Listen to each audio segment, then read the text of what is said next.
Good morning, campers, and welcome back to a brand new episode of Camp Cryptid. I am your host, Erica Fett, and this week we have an amazing episode on one of my absolute favorite cryptids, the Loveland Frogman. But first, I'd like to thank everyone so much for listening to the last episode about the Bell Witch. After that episode, I actually had people reach out to me that lived in that area around Adams, Tennessee, and they said that there is definitely some sort of spooky haunting related stuff going on around the area and around the Bell property still to this day. So hopefully one of these days I can go there and check it out myself, get a feel for the place and the whole vibe, and see if I'm feeling any haunted vibes still to this day. So I'm really excited. So thanks so much for everyone reaching out about that little legend of the Bell Witch, and I had a lot of fun, and I'm happy that you all did too. Now, today's episode was voted on by patrons, and I'm very partial to this cryptid since I am also located in Ohio, and I'm actually not too far away from it. The Loveland Frogman is a legend from southwestern Ohio along the Little Miami River, and this is one that has kind of captured the hearts of everyone around the area because who doesn't love a giant frog, right? But we're going to set the scene today, and we're going to go back in time to the 1950s in Ohio. Now, although there are a ton of cornfields in Ohio, I will definitely not argue about that. Ohio was also once like a great swamp area, so there are still many bogs and marshes and swamps that still exist all over the state today. Now, one is even near me, not too far away, about an hour away from me, and it has a lot of the Ohio grassman sightings in it as well. So I love that. That's amazing, and it's great. And I definitely want to go visit Cedar Bog someday because there's definitely some good Ohio grassman lore around that little swamp area. Now, the absolutely bizarre story of the Loveland Frogman begins in the 1950s, and it kicks off the legend of the Loveland Frogman, so it definitely starts this amazing tale of this froggy creature, and I'm here for it. The story of the Loveland Frogman starts in the 1950s with a businessman. Now, as this man was driving along some roads along the Little Miami River around 3 a.m., he had an eerie sighting along the side of the road. So this businessman saw three creatures standing upright that resembled some type of reptile or frog-like creature that were about 3 to 4 feet tall each. Now, as he stopped to get a better look at what he was seeing, he noticed that these three creatures seemed to be talking to each other under a bridge. And it looked as though one was holding some sort of cylindrically shaped object, kind of resembling a wand. Now, as this creature would wave that object above its head, it seemed like sparks were flying from the object. So that is the first introduction that we have as a story to the Loveland Frogman. Now, as time went on, the next sightings would come about 15 years later after that incident. In 1972. Now, in 1972, a Loveland officer by the name of Raymond Shockey was patrolling at night on some roads around that Little Miami River area. Now, as he was driving, he saw some sort of strange animal that he couldn't identify that seemed to be about 2 to 3 feet tall with dark scaled skin that flashed in his headlight. Now later, when he was asked what this creature looked like, he said it almost resembled the creature from the Black Lagoon. Now, a few days later after that incident, another officer in Loveland also had an encounter. Mark Matthews was around the same area of the river driving and patrolling when he spotted the same strange creature. Now, he said this creature was about 2 to 4 feet tall and had a serpent-like tongue. And Matthews shot at the creature several times, causing the creature to jump out of sight towards the river.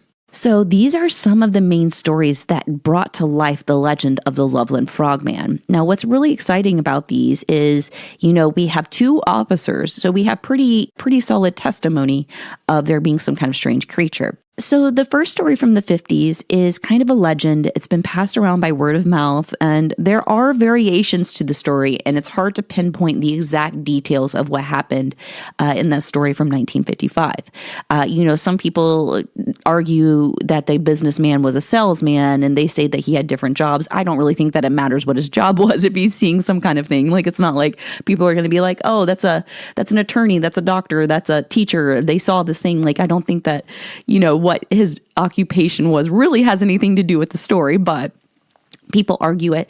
There's another variation to the story where instead of him seeing the creatures under a bridge, they were around the bridge area or, around an area where there was a bridge. Like I said, I don't really think that matters when the actual details of the story of seeing three creatures talking basically is, what the main object is of the story. But yeah, the first story is hard to pinpoint. I couldn't really find any newspaper articles or anything about it, but that's just the start of the legend of the Loveland Frogman. Now, with the sightings of the 70s, another thing to note is that after the incident of the first patrolman, Raymond Shockey, seeing the creature in his headlight, it would come out that later that Officer Matthews, the second officer that had the sighting, actually knew that the creature was a large iguana. And he just concluded that it may have been someone's exotic pet that got out. The iguana was missing its tail, so that may explain why the initial sighting by Officer Shockey days before described it as looking like a frog or a creature from the Black Lagoon. So there may be some rational explanations for some of the sightings, but if it was an iguana, does that explain how this iguana 15 years later showed up around the same area? Is this like just an incident of a very old iguana just walking through? So I don't know. That's very strange to me. And, when it comes down to it, first off, side note, if it's someone's exotic pet, can we not shoot at it? If it's an iguana, I don't know. I mean, I get that people are afraid of lizards. Totally get that. But maybe call in, wildlife rehab people to come catch it, maybe return it to its owner.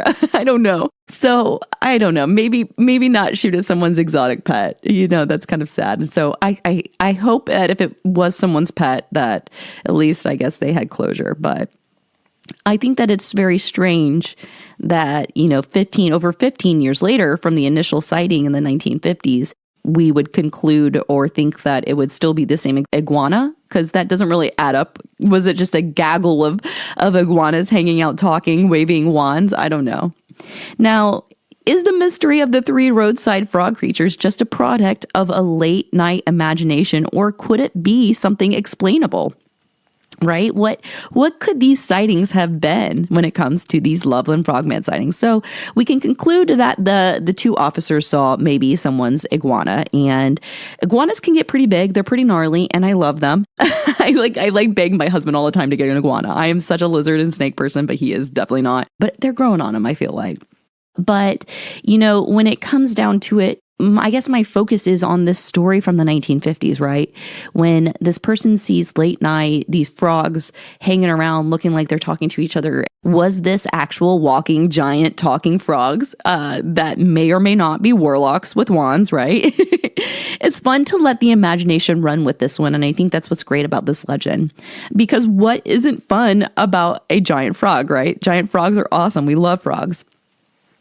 So earlier in this episode, I did talk about the Great Swamp area that is in Ohio and that used to exist here in this area back in the prehistoric days. I mean, we're talking some years ago, right? Now, these giant Loveland frog sightings aren't the first time that there have been sightings of a strange, large, swamp-like creature in the state of Ohio. So, one of my favorite stories is back in the 1800s about the crosswick monster. And I have mentioned this one before, and this is probably one of my absolute first sightings that I read when I was researching cryptids and all this stuff. And it's amazing because this one actually has a source that you can verify in the newspapers. Like, it was actually a story that was published in the newspapers, seen by a large crowd of people. So this isn't just something that one person saw. No, this is something that multiple people saw. And this is one of my absolute favorite cryptids, and I think it needs and deserves more love. So in Waynesville, Ohio, about 25 miles north of Loveland, so pretty close to Loveland, there is a story of a swamp creature called the Crosswick Monster. So we're going to take you back to the 1800s in Ohio, around this swampy area, right? Story goes that there were two kids out in this swamp bog area hanging out, and a creature grabbed a child and started basically pulling him towards its den. Now, as children were screaming, more people that were in the area fishing kind of were alerted by this sound and came running. Well, when the men that were in the area showed up and they saw this giant creature attacking this child, they grabbed the child and basically fled, went back in town, rallied all these town folk to be like, listen, there is a monster out there. We got to go get it. Like, I don't know what's going on, but this thing is wild. And basically, when the mob of townsfolk came to hunt it down, it scared the crap out of people. There were some people who fled and were like, no, I'm not dealing with this. As soon as they saw it, they were like, I don't know. This is not good. But then there was a group of people who actually followed it into a den of a sycamore tree. Now, when people were talking about what this creature looked like, when they described it, it almost seemed like a dinosaur, like some kind of lizard dinosaur that was still existing in this area.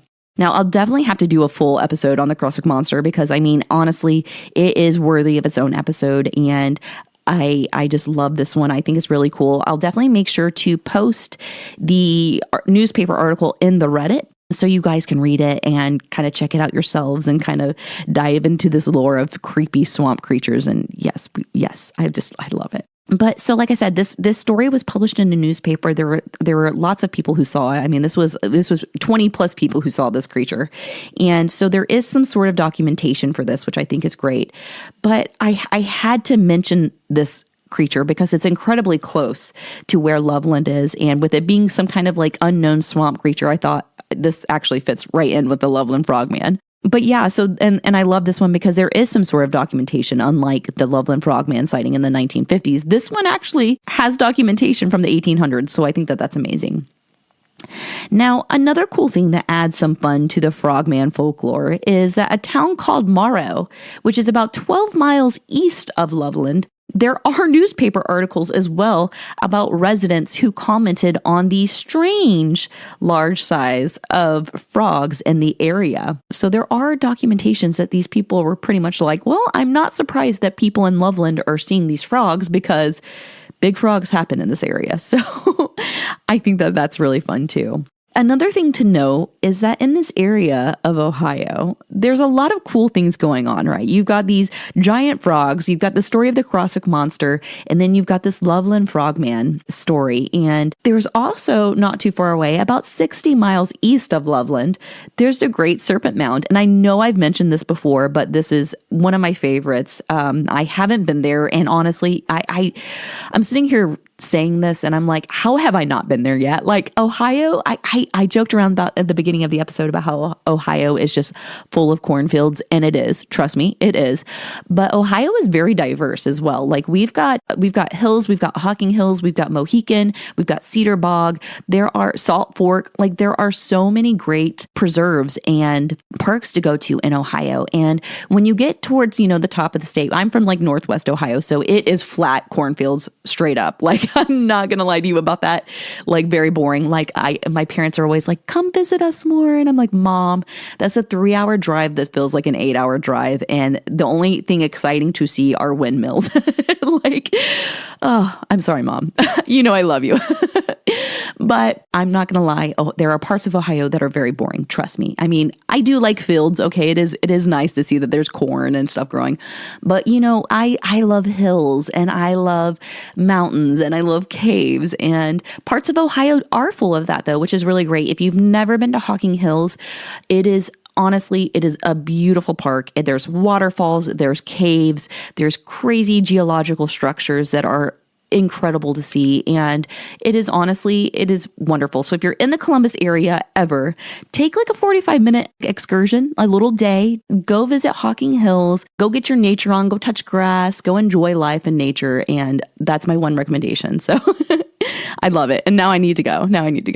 But yeah, the Great Serpent Mound, to go back to the Great Serpent Mound, I'm sorry, I get so sidetracked. This Great Serpent Mound is actually incredible. It is a giant snake mound, essentially, and think the Nazca lines, but in Ohio. So super cool, right? And that, like I said, is about 60 miles east of Loveland. So you've got almost like this little triangle of like reptilian, amphibian, like goodness. And I love it. And I love that Southern Ohio is just full of all this goodness.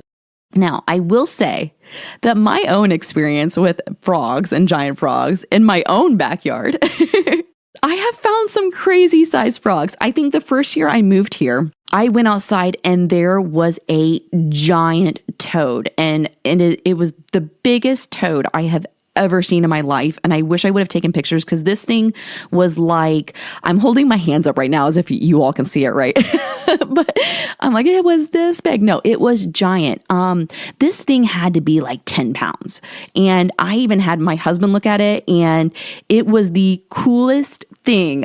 It was like, I wanted to make it my pet. Like, this thing was like the size of a cat, and I could not believe it. And the sad thing is that I haven't seen one that big since. It makes me so sad. I get frogs in my yard all the time, but I have not seen one that massive in a long time. I called it Hypnotoad. So if anybody's a Futurama fan, it was like, it was the coolest though. So I was like, maybe, but I mean, still not, definitely not like a foot tall, but I mean, this thing was probably a good 6 inches tall, like as far as like its size. So if that tells you anything, like this thing was massive.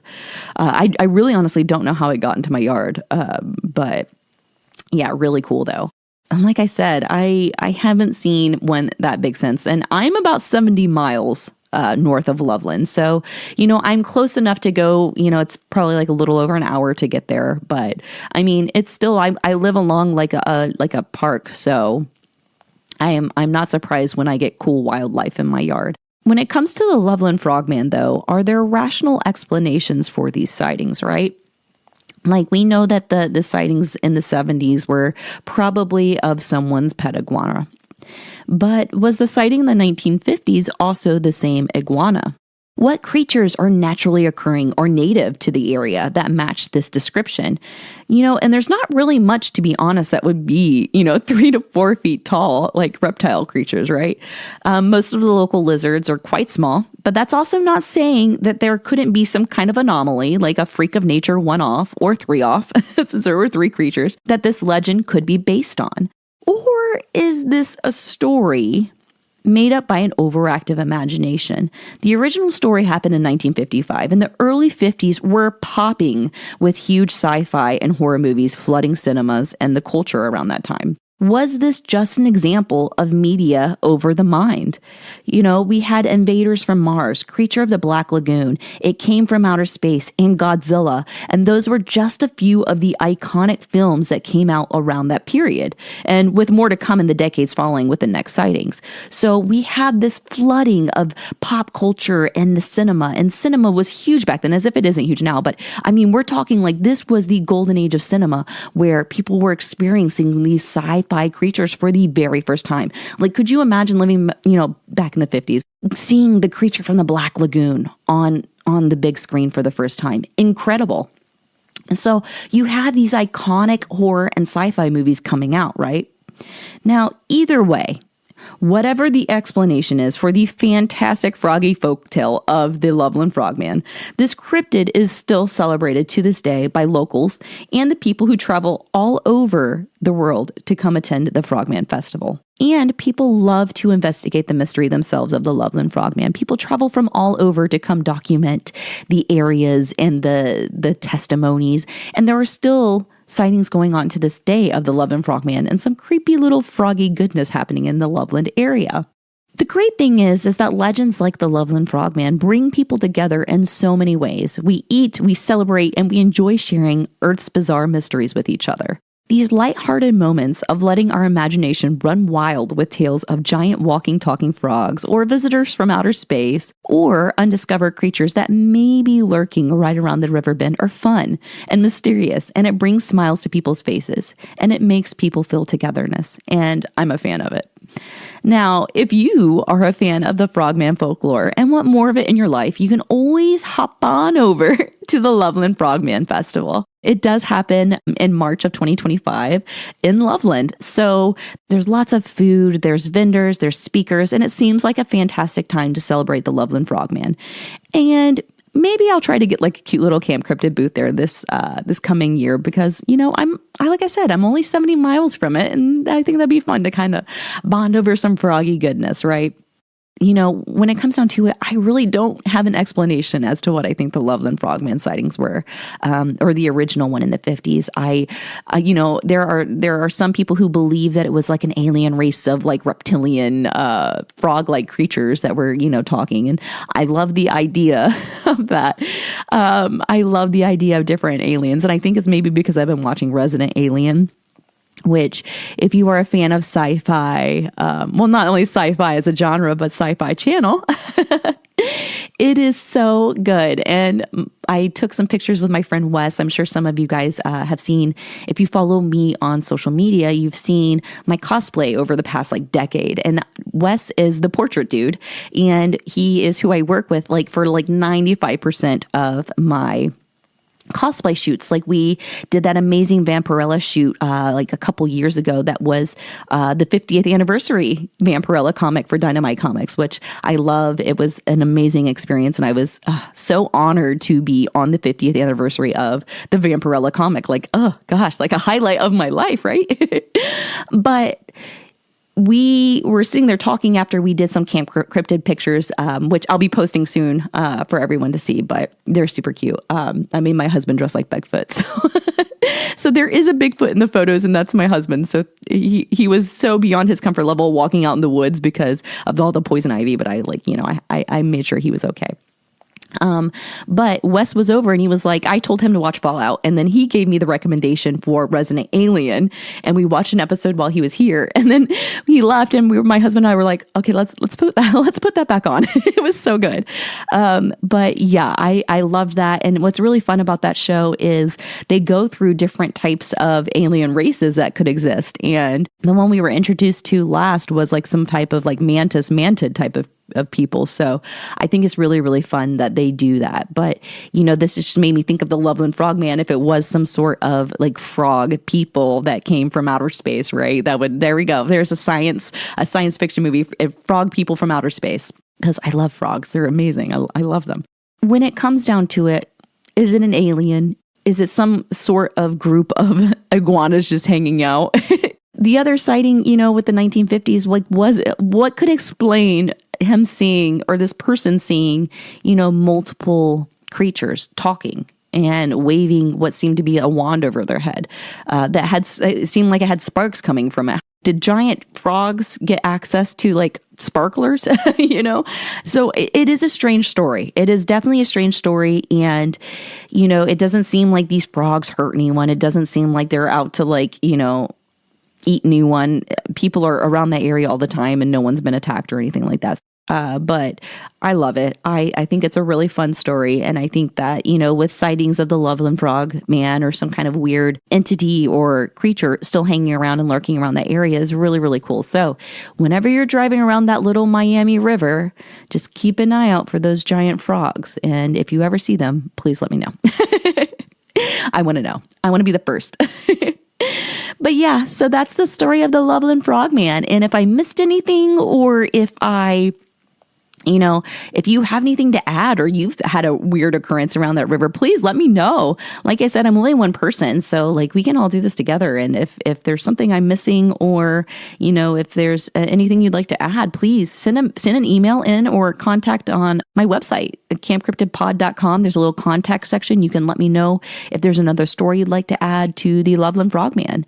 And I love to read it. It's my favorite. Now, I mentioned earlier that I've been watching Resident Alien, and I really haven't watched much, like many movies lately, and it's my own fault. I've been super busy with outdoor stuff. I always complain about how I'm always doing yard work, and I am. That's the downside to living in the woods, is you're still cleaning up, leaves that dropped in the fall of last year. So it's amazing. I mean, I'm not going to complain because I really love being outside, but it is never ending. But I've also been watching Love Undercover, and I know it has absolutely nothing to do with sci-fi or horror, and I'm so sorry. And I mentioned before about how I am a sucker for dating shows, and I hate myself for it. I mean, my poor husband is like, oh God, Erica. But I think secretly he likes it too. But I really enjoyed Love Undercover. It's so fun. And I just, like I said, so Resident Alien and Love Undercover are basically the only things I've been watching. But I will say, if you are a sci-fi lover, please check out Resident Alien. I know it's streaming on Netflix for the first 2 seasons. And then I think it's over on Peacock for the 3rd season. So I am still fingers crossed that it gets a 4th season because it totally deserves it. And it's a really wholesome show. And I would say if you are watching it with your kids, totally, there are some parts where like people get decapitated. So it does have some dark themes in it too. But for the most part, it's very, very wholesome, and it's just an adorable show. And who doesn't love aliens that are like living amongst humans? I mean, that to me is like, oh God, that's my dream. Oh gosh. Oh, one day. Now, other than that, life's good. I've just been hanging out and, like I said, doing a lot of outdoor stuff, watching these random shows, and just trying to prepare for this episode that came out. And I am honestly, completely honest, I don't know what the next episode will be. The thing is I have a list of a million different things I want to do episodes on. So I'll definitely keep you guys posted on what the next episode will be. So while we're on the topic of the next episode, I do have patrons and members of Patreon going through right now and giving suggestions on topics they'd like to see. So I'll be making the poll for people to vote on the next Cryptid for June. I can't believe it's already June. Holy cow. So I'll have people going through and doing that now. It is free to become a member of Patreon. And when you're a free member, I post my cosplay shoots that everybody votes on. I basically have you all give me your suggestions on topics you'd like to see. So I try to get everybody included. So if you are a fan of the podcast, go join Patreon for free. There is no pressure to sign up for any of the other tiers. The other tiers are just if you want episodes early or to vote on actual topics. And I also have a sticker tier where I make these cute little stickers every month and send them out every single month for everybody on that tier. So it's like a little sticker club of the month, and I love that. But go join Patreon for free. It's really cool. I think it's just Camp Cryptid Podcast on Patreon. And I think there is actually a link to it on the website. So you can always go check out the website and it'll show you where to go. But other than that, yeah, I hope you all enjoyed The Legend of the Loveland Frogman. I'll definitely make like a little poll to see what you all think that the sightings were, whether it was, someone having like a late night imagination, or whether it was an actual, group of 3 giant walking, talking frogs with wands that may have been warlocks. And I like it. See, part of me is like, oh, I wish, this is so strange, because sometimes I'm like, oh, I wish there were like vampires and werewolves and like all these cool, I don't know. Maybe I'm just a weirdo. And I say that now until I go outside and there's a werewolf. And then I'm like, okay, I wish there weren't werewolves, right? But yeah. Well, hey, I want to thank you all so much again for hanging out. It's a great time to sit and talk about all these cool little folk tales and urban legends and these stories of cryptids. And it's really cool. And a giant walking, talking frog that has a wand. Come on. I love it. I love it. So yeah. But hey, I hope wherever you are in this world, you are having a great week so far. I hope your day is great. I hope you have sunshine on your face. You're getting some good food. You know me. And, until next time, take care.